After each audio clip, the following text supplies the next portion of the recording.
similar to what Stussy is for surf and Vans is for skate. 100 Thieves is going to be for gaming, I think, in the next 5 to 6 years, easily. Most of the world's largest gaming organizations have existed for more than a decade. There have only been a few select organizations that have been considered tier 1. And the most recent brand to enter that space, and the fastest to enter that tier, has been none other than 100 Thieves. Now, it's kind of weird where you think about it, but 100 Thieves keeps on growing, and there doesn't seem to be any signs of the brand slowing down.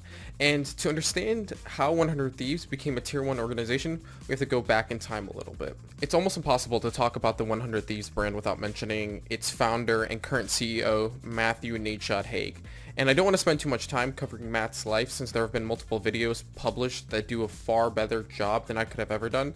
So I highly recommend you guys go check out this video created by The Score Esports, the story of Nadeshot. The link will be in the description below. In my opinion, they do a phenomenal job covering Matt's competitive career and building of 100 Thieves up until early 2018. In my opinion, the biggest takeaways from Matt's early development that helped him become the star that he is today are his rags to riches story, his competitive success in Call of Duty, and being a extremely talented personality in front and behind the camera. After retiring from competitive play, Matt founded 100 Thieves, citing that he needed a creative outlet for his entrepreneurial passions. Those close to Matt during the creation of the 100 Thieves brand originally mentioned that the brand was meant to be an apparel brand that later transformed into a full-blown esports organization.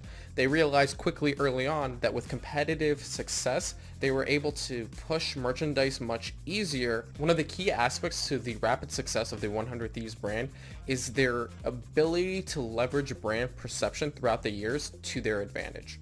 As most people know, financial backing is super crucial to any brand success, especially in the hyper-competitive industry that esports was becoming back in 2018 and 17. After receiving financial support from the Cleveland Cavaliers owner, Dan Gilbert, and being accepted into the LCS, which at the time was one of the most popular esports leagues in the world, Dan Gilbert played a really critical role in building the brand's perception by funneling his own brands such as Rocket Mortgage and StockX to sponsor the brand.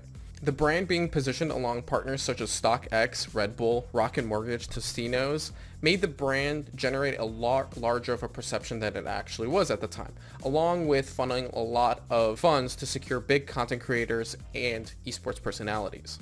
Going back to brand perception, content creators, star players, owners, investors, they all play a vital role in the brand perception and long-term success of any esports organization. They ultimately shape the vision, narrative, and what people think about the brand. To propel the brand further past just another esports organization, the organization went on to sign a bunch of talented content creators that helped position the brand for the spotlight. 100 Thieves was able to sign Jack Courage Dunlop away from Optic Gaming, and then also bring on established content creators such as Yasuo and Noah J, and invest in up-and-coming talents such as Valkyrie, Brooke AB, and The Mob. Rapper Drake and Scooter Braun would lead a Series A investment into 100 Thieves. These partners would play a huge supportive role, helping shift the brand perception. Scooter's own connections and ability to connect stars like Lil Dicky and Ariana Grande to the brand made it way easier for the average gaming fan to find interest in a brand like 100 Thieves. From Drake's Instagram stories to content creator parties to social media viral moments, 100 Thieves would dominate the conversation gaming users were having on platforms like Twitter, Instagram, and YouTube. The brand was being mentioned alongside entertainment icons that by most were considered cool, both in gaming and in the non-gaming world. With Optic hitting major funding road bumps and a series of organizations struggling to find their identity in 2018 and 19, such as TSM, Cloud9, NRG, and Luminosity, 100 Thieves was able to springboard themselves to the top, being confident in what their brand was about, as well as positioning themselves in the esports space, utilizing content creators and their investors.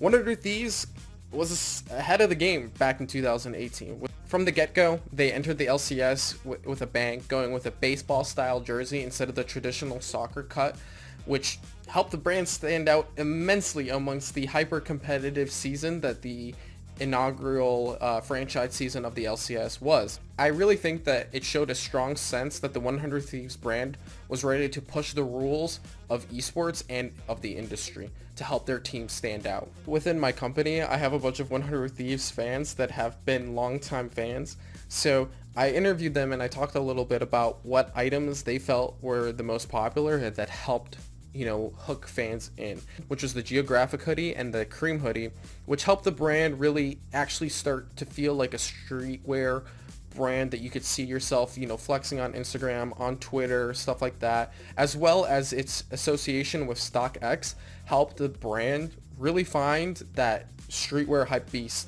audience. Stuff is being sold on StockX such as Nike and Supreme, and then you see 100 Thieves. The brand perception of that is very powerful. 100 Thieves wasn't targeting esports fans because those fans already are existing fans of brands, teams, players, and personalities. They were targeting gaming fans and helping them convert into gaming / esports fans, I think that's where 100 Thieves really found their groove and niche. 100 Thieves was also very successful at being able to become people's number 2 favorite team. It's very difficult to pull someone away from being a Team Liquid fan or a Cloud9 fan, but it's easy to help fans choose 100 Thieves as their second favorite team. You have other things to offer other than just performing well at esports events.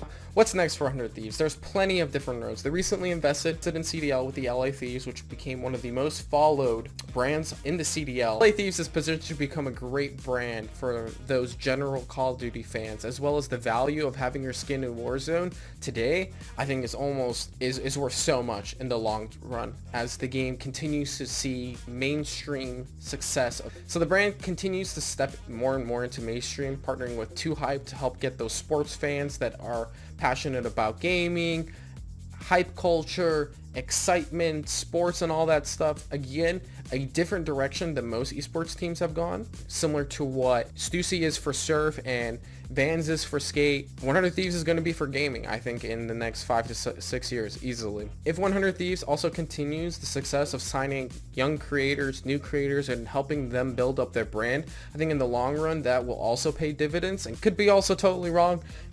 Maybe they'll sign a chess player or a competitive mountain biker. Who knows what's next for 100 Thieves? All we can hope for is that 100 Thieves will eventually keep pushing the industry forward and more into the limelight to help get more people in on this great, phenomenal world of esports.